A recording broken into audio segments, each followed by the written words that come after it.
I was elbow-deep in grease, fixing the gate motor on my front fence when the white BMW screeched to a stop in front of my ranch, the kind of high-maintenance car that screams HOA board member.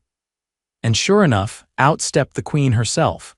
Odessa Kensington. She had the haircut, the clipboard, and the attitude. "Excuse me," she barked, marching up like she owned the world. "Are you Trevor Raines?" "Yeah," I said, wiping my hands on a rag. "Can I help you?" She didn't even introduce herself. Just shoved a stapled packet into my chest like she was serving a court summons. "This is an official notice from the Maple Hills HOA board. We've reviewed your property and decided it's a blight on the community aesthetic. You have 30 days to vacate and accept our purchase offer. We're expanding the neighborhood trail system." I blinked. "Come again. You're sitting on 18 acres that border our community. This old ranch doesn't fit the neighborhood's vision. The board voted unanimously to buy you out." I laughed. "You're serious?" Odessa narrowed her eyes. "This is not a joke. You'll find our offer to be more than generous. $200,000 for all 18 acres. Now, I hadn't laughed that hard since my cousin Zane tried to fix a septic tank with Gorilla Glue. "Lady, that land's worth 7 figures easy, and even if it wasn't, I'm not selling. I've lived here 22 years, she huffed. "You'll regret that decision. The HOA has ways of making things uncomfortable." She turned on her heel and stomped back to her car like she'd just thrown down an Uno reverse card.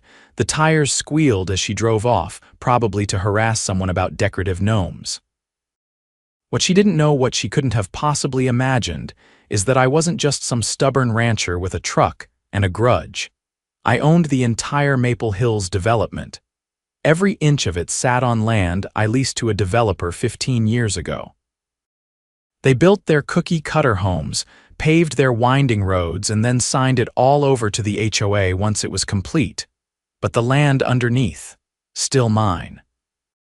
Still under a little clause in the lease that gave me full ownership of the mineral rights, easements, and get this, the option to terminate occupancy if the HOA ever violated their zoning agreements. They had no idea. And now they were trying to kick me off my own land. Odessa Kensington just picked a fight with the wrong guy, and I was about to burn the whole HOA down one clause at a time. The next move came quicker than I expected. 3 days after Odessa's little drive-by declaration, I got a knock on the door just after sunrise. I opened it to find a tall guy in a county uniform holding a clipboard, flanked by 2 more in reflective vests. They looked like they'd rather be anywhere else. "Morning," the lead one said. "You Trevor Raines?" "That's me. We're here to conduct a mandatory inspection." We received multiple reports of code violations on this property. Tall grass, unsafe fencing, improper storage of machinery, that sort of thing. I stepped outside, arms crossed. "Funny, county hasn't inspected this land since 2014. Who exactly reported these violations?" He hesitated. "Complaints came through the Maple Hills HOA. They claimed this property endangers their community's safety. And that triggered an emergency inspection before 8 in the morning." He didn't answer, just glanced away and motioned to his guys. "Let's get started." I didn't stop them.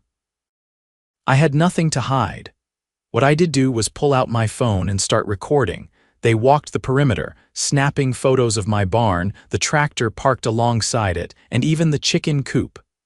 One of them tried measuring the fence line, but I knew they wouldn't find anything out of place. The fence was new, professionally installed last summer to exact county specs. By the time they finished, I could tell they were starting to feel awkward about the whole thing. "Look," the first guy said, pulling me aside. "Off the record, this reeks. We've seen this kind of thing before. HOA pressures the county, tries to bury someone in inspections until they fold." "They picked the wrong guy," I said. He nodded toward the clipboard. "You'll get a formal report in the mail, but you're in the clear. Nothing actionable here. Appreciate that." As they pulled away, I spotted Odessa's BMW parked 2 blocks down, half hidden behind a hedge. She was watching with binoculars. I gave her a slow, exaggerated thumbs up. She sped off. Later that afternoon, I dug through my safe, and pulled out the original land use agreement signed by the developer, notarized and sealed by the county clerk. I scanned it into my computer and emailed a copy to my lawyer, Rebecca Linwood, a firebrand real estate attorney I'd known since she helped me shut down an illegal hunting lease on my back pasture 5 years ago. 20 minutes later, she called. "Trevor, this is gold," she said. "They have no clue what they're messing with. You still paying the property taxes on the land under Maple Hills?" "Every year," I said. "Auto drafted out of my ranch account." "Then nothing's changed. The HOA's got no authority to expand or annex anything without submitting a zoning petition." "And guess who has to approve that petition?" "Let me guess me. Bingo. You're listed as the primary stakeholder on the parcel. You could bulldoze that whole subdivision tomorrow if you wanted to, assuming you followed proper procedure." "Not my style," I said. "I want them to hang themselves with their own rope." Rebecca chuckled. "Then let's give them as much rope as they want." The next morning, I started documenting everything: photos, videos, time-stamped logs of every interaction. I installed 2 new motion sensor cameras facing the road and the eastern property line. Not because I was paranoid, but because I knew how these people operated. Odessa wasn't going to take no for an answer, and I wasn't going to wait around for her next move. It came 2 nights later. I woke up to the smell of smoke. Not a house fire, something more subtle. Acrid, chemical. I grabbed my flashlight and ran out the back door, boots half-laced. The field behind my barn was smoldering. Someone had tossed a flare into the dry grass, trying to start a fire that could have taken out half the property if the wind had been stronger. I called the fire department. They showed up fast, got the fire under control, and confirmed what I already suspected. "This wasn't accidental," the chief said. "Flare was military grade, not something you pick up at a gas station." I gave them the footage from the new cameras. It showed a dark SUV pulling up just before midnight. A figure in a hoodie stepped out, ran toward the fence line, threw something, and bolted. The license plate was partially visible, enough for the sheriff's office to trace it. That's when everything took a turn. The SUV was registered to Mark Felden, Maple Hills HOA's treasurer. They arrested him within 24 hours. Turns out, Felden had a sealed record. Arson as a teenager, expunged after a diversion program. When the sheriff's office searched his garage, they found more flares, bolt cutters, and a binder labeled Rain's Property Transition Plan. Inside were printed maps, timelines, and a copy of the same lowball offer Odessa had handed me. The plan outlined steps to encourage surrender of property through escalating pressure and community engagement. I got a call from the sheriff himself. "Trevor, we're treating this as a coordinated criminal conspiracy. If you're willing to press charges, this won't stop with Felden. We'll subpoena HOA meeting minutes, financial records, everything." "I'm more than willing," I said. Within a week, subpoenas went out. The sheriff's department raided the HOA's main office, just 2 rented rooms above a smoothie shop on Main Street. They seized hard drives, printed ledgers, and Odessa's personal laptop. What they found was worse than I expected.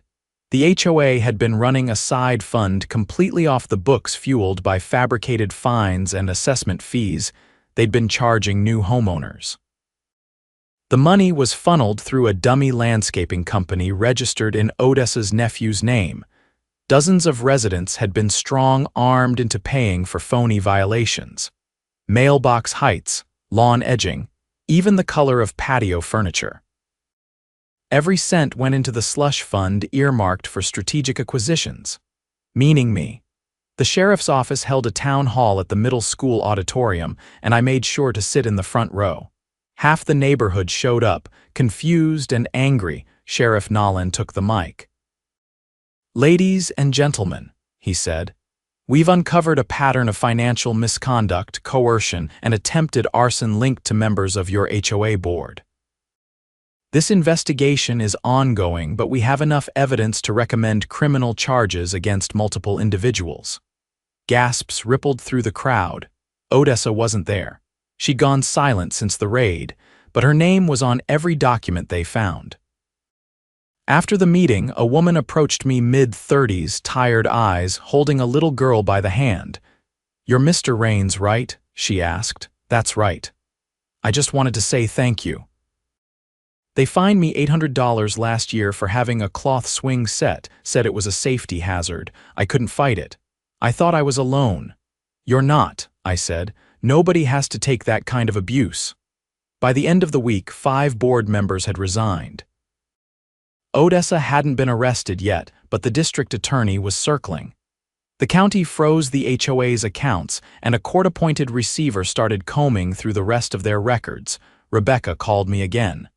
"Trevor, this is going to make the news. You want to give a statement or let the DA handle it?" "I'll let the facts do the talking," I said. "But I do want one thing." "What's that?" "I want the HOA dissolved, permanently." She paused. "We can make that happen." And just like that, the ranch stayed right where it was, and the people who thought they could steal it learned what happens when you try to bully the landowner who holds the ground under your feet. The following Monday, Rebecca called me again, her voice crisp like she'd been up since dawn stacking evidence. "I've got something," she said. "The HOA's bylaws were amended last year without a proper quorum, no vote, no notice to residents. They used that illegal amendment to start collecting redevelopment fees. That alone is enough to void their charter." I stepped out onto the porch, watching a group of kids pedal down the trail that skirted my property line. "Can we prove it?" "Already did." I pulled the county recording log. "They never filed the revised bylaws. On paper, they don't exist." I nodded to myself. "Then we go for dissolution." "That's the plan, but there's more." The receiver found a second account in a Delaware bank. Guess who authorized it? Odessa. Under a fake consulting LLC. They've been laundering resident payments through shell companies. It's wire fraud, Trevor. That night, I met with Sheriff Nolan again, this time at the courthouse annex. He pulled a folder out of his briefcase and slid it across the table. "State investigators flagged transfers going back 3 years, he said. "The board rerouted over $400,000 through that Delaware account. The paper trail leads straight to Odessa and 2 other board members, Miriam Delaney and Victor Hatch." He flipped the folder open. Inside were screenshots of bank transfers, notarized forms, even a forged vendor contract for community development consulting. "They took money from working families," Nolan said, his voice low. "Then used it to bankroll their land grab." I leaned forward. "What happens next?" "The DA's office is preparing charges. Fraud, racketeering, conspiracy. We're talking real prison time." I glanced at one of the documents. It was a letter Odessa had sent to a title company, falsely claiming to represent all adjacent landowners. She tried to initiate a purchase agreement on my land using forged signatures from non-existent families. That crossed a line. "They tried to steal it on paper," I said.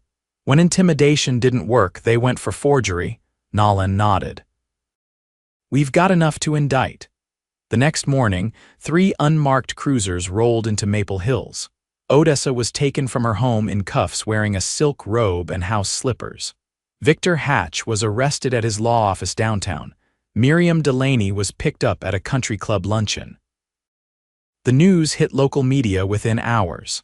Channel 8 ran the headline. "HOA corruption scandal unfolds in Maple Hills. Fraud, fires, and forgery." I didn't talk to reporters. I didn't give interviews, but I did post one thing on the neighborhood bulletin board outside the rec center. A single sheet of paper, laminated against the wind, it read, "Know your rights, know your land." That evening, I got a surprise visit. A man in his early 60s with thick carpenter's hands and a sunburned neck knocked on my gate. He introduced himself as Joseph Lannery, the original contractor who'd built half the homes in Maple Hills before retiring. "I've been watching this mess unfold," he said. "Thought you might want to see something." He handed me a tattered folder. Inside were blueprints, dated receipts, and a signed addendum to the original construction contract. It detailed structural shortcuts the board had insisted on to save money, things like thinner foundation pads and unreinforced retaining walls. "They pushed me hard to cut corners," Joseph said. "I refused on the first 20 homes. They fired me after that. Why tell me now? Because I've still got friends in those houses. They deserve to know what they're standing on." Rebecca reviewed the documents and sent them straight to the county building inspector. Within days, officials began surveying several Maple Hills properties. They found 4 retaining walls at risk of collapse and 2 homes with foundational sinking, both built during the same phase Joseph had been removed from. The receiver issued an emergency advisory, and the county slapped the HOA with a negligence violation. But by then, the HOA was just a name on a crumbling sign. The final court hearing came 6 weeks later. I sat in the gallery beside a few dozen residents, most of them young couples and retirees, all of them tired. Odessa's lawyer tried to argue that the board had acted in the community's best interest. The judge, a sharp-eyed woman with no patience for theatrics, cut him off mid-sentence. "This board fabricated violations, laundered payments, initiated forgery, and endangered public safety," she said. "There is no best interest here. There is only fraud." She declared the Maple Hills HOA dissolved effective immediately. A court-appointed trustee would manage essential services until residents voted on a new structure or none at all. Outside the courthouse, a woman I'd never met before approached me. She was holding a toddler on her hip and had a reusable grocery bag slung over one shoulder. "You're Mr. Rains," she said. "I just wanted to say thank you. My husband's in the reserves. We got fined last year for flying an American flag without proper framing. We paid it because we didn't know we could fight it." "You don't have to thank me," I said. "This was your fight too. You just didn't know it yet." She glanced back toward the courthouse. "What happens now?" "Now," I said, "you all get to choose what kind of community you want to live in without someone telling you what color mailbox to buy." A week later, I hosted a community gathering on the ranch. No ribbon cutting, no speeches, just long tables, covered dishes, and folding chairs under a string of lights. Kids ran through the grass. Dogs chased sticks.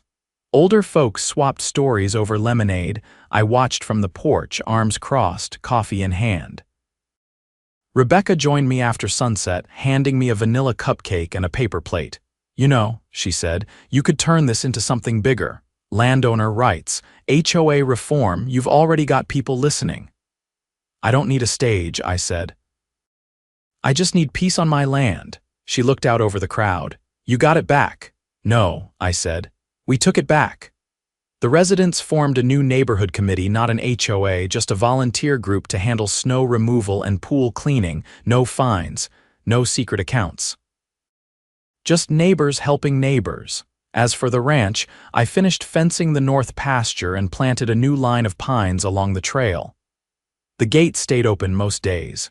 People waved when they passed. Some even stopped to ask about the history of the land, and I told them about my grandfather who built the barn with his own hands and the old well that still ran clear. Odessa and her former board members faced trial the following spring. The charges stuck. They took plea deals. Restitution was ordered. Some residents got their money back, others got closure, but the most lasting thing wasn't in court documents or bank statements. It was a little wooden sign someone nailed to the trailhead beside my pasture. No one claimed credit, but I had a good idea who did it. It read, "Respect the land, respect each other, or get run off the trail." The first rain of spring came the morning Odessa's sentencing was handed down. I was repairing a broken irrigation pipe near the orchard when Rebecca called not to talk about the hearing, but to tell me the county clerk had just processed my petition to reclaim formal zoning control over the Maple Hills development. "The trustee managing the former HOA has already signed off," she said. "It's official. You now control all land use decisions for the entire subdivision. You're not just the landowner anymore, you're the sole zoning authority." I leaned back on my heels, water still pooling around the pipe. That'll make them nervous. They'll be more than nervous, she said. You've got leverage now, real leverage. There was no anger in her voice, just satisfaction, the slow, deliberate kind earned only through precision and patience. Later that afternoon, I drove into town not to attend the sentencing, but to meet with councilwoman Vera Martinez. She'd reached out a few days prior, asking to hear more about what had happened beneath the surface of the HOA collapse. We met at a diner halfway between town hall and the edge of my property, a quiet place with cracked vinyl booths and a jukebox that hadn't worked in years. I've been getting letters, she said, flipping through a manila folder as we sat down. Residents from Maple Hills. Some asking for help, others trying to understand what comes next. They've been through a lot, I said. They need time, structure without control, community without enforcement. Vera nodded. I've reviewed the redevelopment plans the old board submitted over the years. They were ambitious. Too ambitious. Half the proposals weren't even legal. They thought no one would check, I said. She leaned forward, lowering her voice. Did you know they applied for a federal resilience grant to build a multi-use community center on your pasture? No. They submitted fake environmental impact studies, claimed you'd already agreed to donate the land. I felt the edge of my jaw tighten. Who signed that application? Victor Hatch, she said. But Odessa forwarded it. It's all in the file. I took a breath. That's a felony. Already flagged it to the district attorney, she said. You'll probably be asked to testify. Before I left, she handed me a scanned copy of the grant application. I read the first page and immediately recognized the signature line. The name used for consent. T. Rames. One letter off mine. They'd forged permission on a federal document. At the courthouse that evening, the judge gave Odessa 3 years in state prison, with parole eligibility after 18 months. Victor and Miriam received 2 years probation and were barred from serving on any community board for life. The rest of the former board scattered like leaves in the wind, but the story wasn't over. The forged grant application triggered a federal investigation. The Office of the Inspector General sent 2 agents to my ranch 2 weeks later. They were polite, well-prepared, and asked pointed questions about any other documents I believed might have been falsified using my name or property. I gave them everything, including a copy of an old email Odessa had sent me before the first land buyout attempt. A line in that email matched the phrasing used in the grant application exactly. The investigation widened. More residents came forward with stories they hadn't told anyone about pressured signatures, threats to withhold community access, and in one case, a woman whose mortgage renewal was obstructed after she refused to endorse a development proposal. 6 months into the investigation, a second wave of indictments landed. Odessa was charged federally for submitting falsified documentation to a federal agency, and Victor was added to the new case for wire fraud. Their sentencing would now fall under federal jurisdiction, and the penalties were steeper.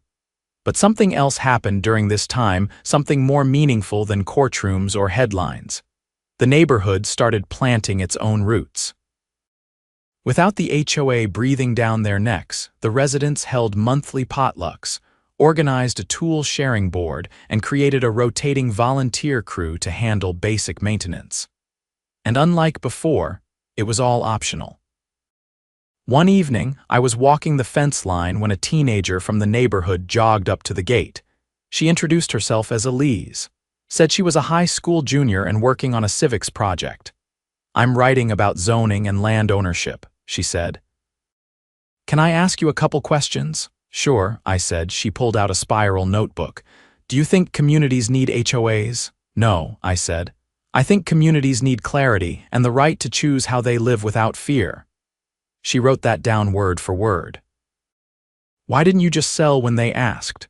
"This land's been in my family longer than that neighborhood's been on any map," I said. "Selling because someone else wants it just doesn't sit right." She nodded, thoughtful. "They said you were just being stubborn." "They always say that," I said. right up until they get caught lying. At the end of the school year, I got a letter from Elise's teacher.